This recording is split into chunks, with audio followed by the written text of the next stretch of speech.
Assalamualaikum warahmatullahi wabarakatuh. Seorang wanita mulia lagi cerdas selama hidupnya dipenuhi oleh limpahan berkat dan karunia. Ia putri Abu Bakar As-Siddiq radhiyallahu an dan salah satu pendamping setia Rasulullah sallallahu alaihi wasallam. Itulah Ummul Mukminin Aisyah radhiyallahu anha. Seperti apa perjalanan hidup Ummul Mukminin Aisyah radhiyallahu anha selama mendampingi Rasulullah sallallahu alaihi wasallam dan juga setelah kewafatan beliau sallallahu alaihi wasallam? Berikut ini kisah singkatnya. Namun sebelum dimulai, silahkan teman-teman dukung kami dengan like, share, komen, juga subscribe channel ini. Terima kasih. Ummul Mukminin Aisyah radhiyallahu anha adalah putri dari Abdullah bin Abu Quhafah atau yang lebih dikenal sebagai Abu Bakar. Hasil dari pernikahan dengan istri keduanya yaitu Ummi Ruman Zainab binti Amir atau Ummu Abdullah. Sayyidah Aisyah dari sejak dini telah dijodohkan dengan Jubair bin Mu'tim, putra dari Mu'tim bin Adi. Karena dirasa sudah cukup umurnya, Abu Bakar kemudian menanyakan Mu'tim perihal perjodohan putrinya dengan Jubair. Namun ternyata keluarga Mu'tim membatalkan perjodohan itu. Alasan dari pembatalan perjodohan itu dikarenakan Abu Bakar telah masuk Islam. Orang tua Jubair tidak mau keluarganya mempunyai hubungan dengan kaum muslimin. Mereka takut Jubair masuk Islam. Dengan batalnya perjodohan tersebut, maka Aisyah bebas dan tidak memiliki ikatan pertunangan dengan siapapun.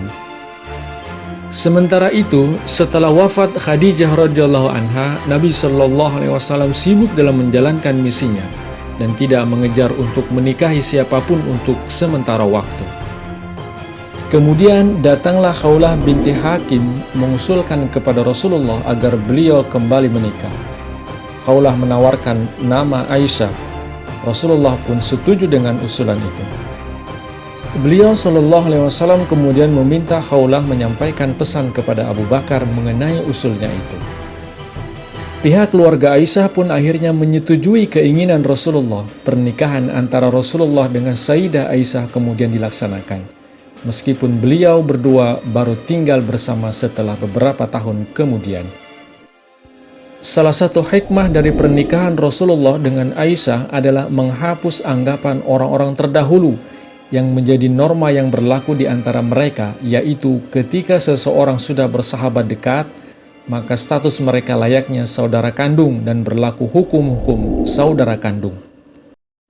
Saat Rasulullah hendak menikahi Aisyah, Abu Bakar sempat mempertanyakan karena ia merasa apakah yang demikian dihalalkan. Diriwayatkan bahwa Rasulullah Shallallahu alaihi wasallam datang kepada Abu Bakar untuk melamar Aisyah.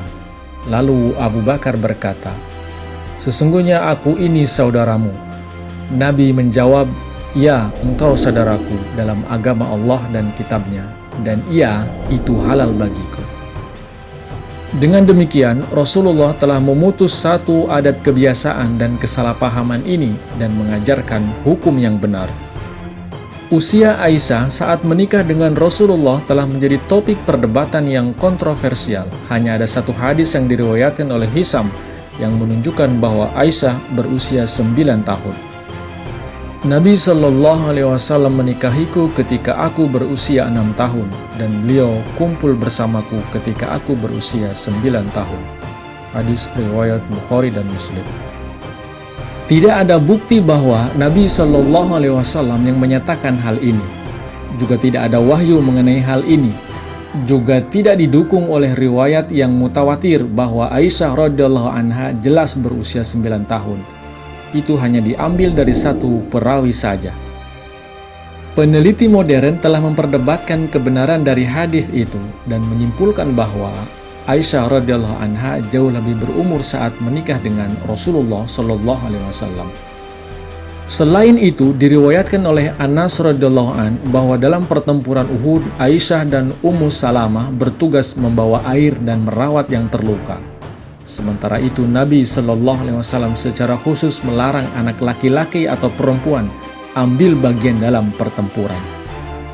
Pertempuran Uhud terjadi pada tahun 3 Hijriah dan Sayyidah Aisyah berkumpul bersama Rasulullah di tahun kedua Hijriah. Jika dianggap bahwa beliau baru berusia 11 tahun di pertempuran Uhud, itu tidak sesuai dengan perintah Nabi Shallallahu Alaihi Wasallam. Faktanya adalah Nabi Shallallahu Alaihi Wasallam tidak menikahi Aisyah karena nafsu birahi atau nafsu duniawi seperti yang dituduhkan oleh orang-orang Orientalis. Rasulullah melihat pada diri Aisyah potensi yang besar. Beliau akan menjadi seorang sarjana agama masa depan yang karena usianya yang masih muda akan menerima kesempatan yang lebih lama untuk mendidik dan melatih pria dan wanita muslim. Dan hal itu menjadi kenyataan. Aisyah menjadi salah satu tokoh Islam awalin yang paling produktif di masanya. Tempat tinggalnya adalah rumah harta karun. Nabi Shallallahu Alaihi Wasallam biasa mengatakan bahwa di antara semua istrinya hanya di kediamannya beliau menerima wahyu. Persatuan mereka adalah hasil dari wahyu ilahi dan para malaikat turun ke atasnya dan menyampaikan salam kepada mereka. Sahabat Abu Salamah radhiyallahu an meriwayatkan Nabi Shallallahu Alaihi Wasallam bersabda kepada Aisyah radhiyallahu anha, "Aisyah, Jibril menyampaikan salam kepadamu," di mana beliau membalas salamnya. Suatu ketika, Aisyah radhiyallahu anha kehilangan kalungnya dan pasukan muslim harus berkemah di tempat yang tidak ada air. Saat itu Allah Ta'ala memberikan keringanan kepada umat Islam untuk tayamum. Hadrat Zubair bin Huzair radhiyallahu an memberitahunya, "Setiap kali Anda menghadapi kesulitan, Allah membawa Anda keluar dari itu dan membawa berkah bagi umat Islam." Satu keistimewaan yang dimiliki Ummul Mukminin Aisyah radhiyallahu anha dibandingkan dengan istri-istri Nabi yang lain adalah bahwa Nabi menghabiskan hari-hari dan jam-jam terakhirnya di rumah beliau radhiyallahu anha. Para istri Rasulullah Shallallahu Alaihi Wasallam yang lain sepakat bahwa dengan mempertimbangkan penyakitnya adalah yang terbaik bagi Rasulullah untuk menjalani sisa hari-harinya di rumah Aisyah radhiyallahu anha. Kata-kata terakhir Rasulullah Shallallahu Alaihi Wasallam adalah, "Allah sahabat yang paling mulia," ketika kepala beliau bersandar di dada istri tercintanya, Aisyah radhiyallahu anha. Setelah Rasulullah Shallallahu Alaihi Wasallam wafat, Aisyah memainkan peran penting dalam menyampaikan pengetahuan yang beliau peroleh dari Rasulullah. Beliau menyampaikan lebih dari 2.200 hadis yang hari ini membentuk tradisi hukum Islam. Sayyidah Aisyah membantu para sahabat Nabi dalam menyelesaikan masalah yang rumit dan Nabi memerintahkan kaum muslimin untuk belajar pengetahuan agama dari beliau radhiyallahu anha. Keponakannya Urwah bin Zubair radhiyallahu an membuktikan pengetahuannya dengan kata-kata berikut, "Aku belum pernah bertemu orang yang pengetahuannya melebihi Aisyah. Ia adalah orang yang paling terpelajar di masanya dalam Quran, dasar-dasar agama, fikih, puisi, kedokteran, sejarah Arab, dan silsilah." Setelah wafatnya Rasulullah SAW di Madinah dan Mekah marak bermunculan majelis-majelis keilmuan. Ada yang diselenggarakan para sahabat dari kalangan pria, semisal Abu Hurairah, Ibnu Abbas, atau Zaid bin Thabit.